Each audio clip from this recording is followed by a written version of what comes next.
जबलपुर से बड़ी खबर की बात करते हैं। आदिवासी महिला से गैंगरेप हुआ है। दुष्कर्म के बाद महिला को धमकी भी दी गई है। किसी को बताने पर जान से मारने की धमकी महिला को दी गई। पीड़िता ने थाने में एफआईआर दर्ज कराई है।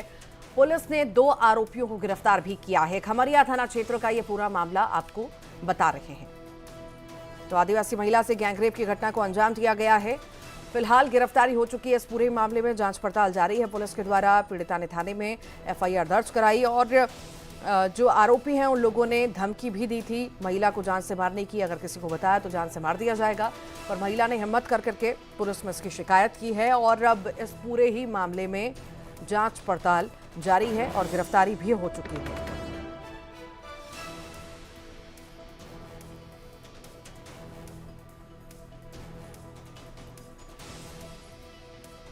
तो आदिवासी महिला से गैंगरेप की घटना हुई है और दुष्कर्म करने के बाद महिला से उसे धमकी भी दी गई। अगर किसी को बताया गया तो जान से मारने की धमकी महिला को दी गई।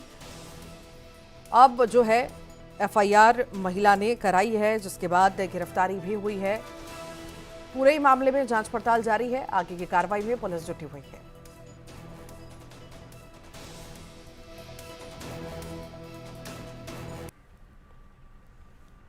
और मध्य प्रदेश में भारी बारिश की आशंका जताई गई है। अलीराजपुर, धार, झाबुआ और रतलाम में भारी बारिश की आशंका है। इंदौर, उज्जैन संभाग के जिलों में कहीं कहीं भारी बारिश होने की संभावना है। मध्य प्रदेश के कई जिलों में मौसम साफ रहेगा। उज्जैन संभाग के जिलों में जलभराव के कारण रेस्क्यू ऑपरेशन भी चल रहा है।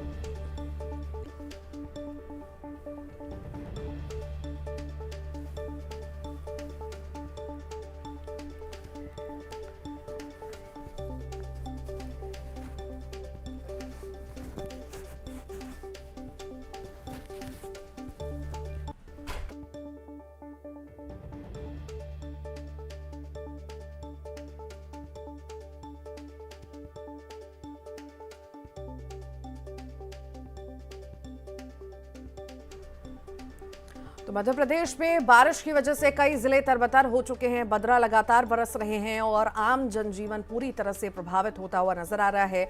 अलग अलग जगह की तस्वीरें आपको हम लगातार दिखा रहे हैं किस तरह से हाहाकार मचा हुआ है। जनजीवन पूरी तरह से प्रभावित हुआ है।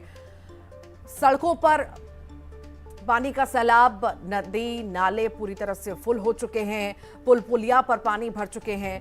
लोगों का जीवन पूरी तरह से अस्त व्यस्त हो चुका है। लोग बाहर नहीं निकल पा रहे, परेशानियां हो रही हैं।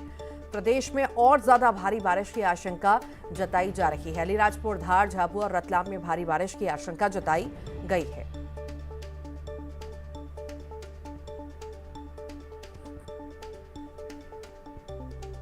मध्य प्रदेश के कई जिले तरबतर हो चुके हैं। बारिश की वजह से हर कहीं सिर्फ पानी ही पानी नजर आ रहा है और कई जगह पर लोग जान जोखिम में डालकर नदी पुल पार भी कर रहे हैं और कई फंस भी जा रहे हैं, जिनका रेस्क्यू भी लगातार किया जा रहा है। आखिर कैसी स्थिति मध्य प्रदेश में बनी हुई है और प्रशासन कितना सक्रिय है, इसे लेकर के जानकारी हमारे सहयोगी देंगे। शैलेंद्र भदौरिया हमारे साथ जुड़ गए हैं। शैलेंद्र, कैसी स्थिति पूरे मध्य प्रदेश में? अब तो मौसम वैज्ञानिक ये कह रहे हैं कि और ज्यादा भारी पड़ सकते हैं आने वाले दिन और भारी बारिश होगी।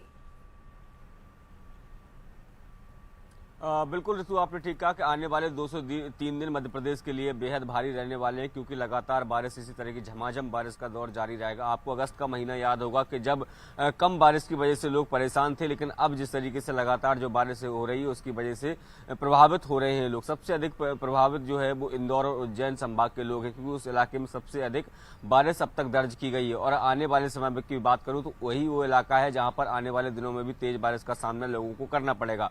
आज का अगर बात करते हैं, जो मौसम विभाग ने बारिश का अलर्ट जारी किया है उसमें इंदौर और उज्जैन संभाग के जो इलाके हैं वहां पर झमाझम बारिश का अलर्ट जारी किया गया। और जिस तरीके से जो तस्वीरें अलग अलग इलाकों से सामने आ रही है कि तमाम जो नदी नाले हैं, जो डैम्स हैं, वो लगातार उफान पर आ रहे हैं और कई डैम ऐसे हैं जिनके गेट खोलने पड़े हैं, जिसके चलते निचले इलाकों में जल भराव की स्थिति बन गई है और लोगों को खासी परेशानियों का सामना करना पड़ रहा है। कई इलाके ऐसे जहां से तस्वीरें सामने आ रही है कि रफ्तों पर पानी बह रहा है, उसके बावजूद भी लोग जो है वो जान जोखिम में डालकर निकल रहे हैं, जिसकी वजह से कई लोगों को रेस्क्यू भी करना पड़ा है। तो परेशानियां जो है वो लगातार लोगों की बढ़ रही हैं, लेकिन अभी फिलहाल मौसम विभाग ने साफ किया है कि आने वाले 2 से 3 दिन तक इसी तरह की स्थिति मध्य प्रदेश के अलग अलग हिस्सों में रहने वाली है। अगर हम व्यवस्थाओं के लिहाज से देखें तो खुद मुख्यमंत्री शिवराज सिंह चौहान लगातार जो भारी बारिश हो रही है, जिन इलाकों में अधिक बारिश हुई है, जहां लोगों को परेशानियां हो रही हैं, ऐसे इलाकों पर विशेष नजर जो है वो मुख्यमंत्री आवास से रखी जा रही है। और वहां के स्थानीय अधिकारियों को साफ तौर पर यह निर्देशित किया गया है कि एनडीआरएफ और एसडीआरएफ की टीमें जो लगातार काम करती रहें, जो लोग भी दूर दराज के इलाकों में फंसे हुए हैं या जिन बस्तियों में पानी भर गया है, तो वहां के लोगों को सुरक्षित स्थान पर पहुंचाया जाए। इसके साथ ही उनके खाने पीने के इंतजाम भी किए जाए, जिसमें जो है टीमें, रेस्क्यू की जो टीमें हैं वो लगातार काम कर रही हैं। खासकर इंदौर की बात करता हूं तो जिस तरीके से लगातार जो बारिश हुई उसको वहां पर स्थितियां जो है वो काफी बदहाल हो गई और उसके बाद प्रशासन की टीम ने लगातार वहां रेस्क्यू का काम कर रहे हैं। तो मध्य प्रदेश में आने वाले 2 से 3 दिन तक इस तरह की बारिश का दौर जारी रहेगा। लोगों को परेशानी न हो, इसको लेकर स्थानीय प्रशासन लगातार जो काम करने में जुटा हुआ है। जी ठीक, बहुत बहुत शुक्रिया शैलेंद्र जानकारी को साझा करने के लिए।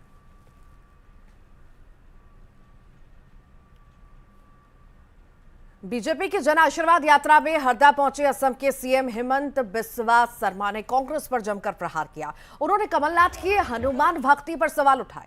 कहा कि हनुमान जी के चित्र लगे केक जन्मदिन पर काटते हैं और चुनाव आते ही जनेऊधारी ब्राह्मण बन जाते हैं।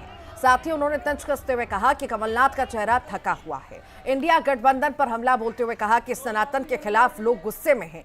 तंज कसते हुए कहा कि टाइटल चुराना इनकी आदत है। इसकी शुरुआत गांधी टाइटल चुराने से हुई थी। कहा कि ये गठबंधन बहुत दिन तक नहीं चलेगा।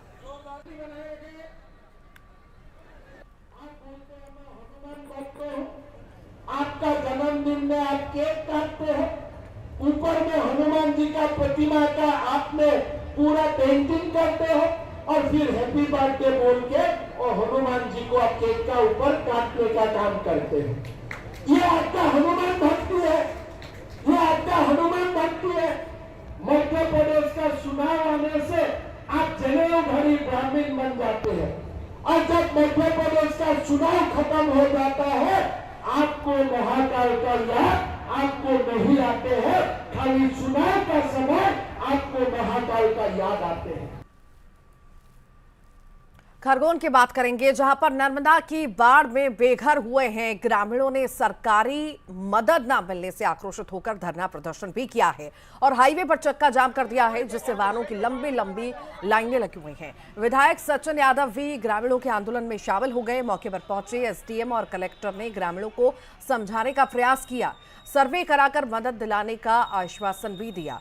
विधायक सचिन यादव ने एसडीएम को पानी में डूबने से हुए नुकसान का सर्वे कराकर जल्द मुआवजा दिलाने की निर्देश दिए हैं। मैंने यही इसीलिए आपको फोन लगाया है।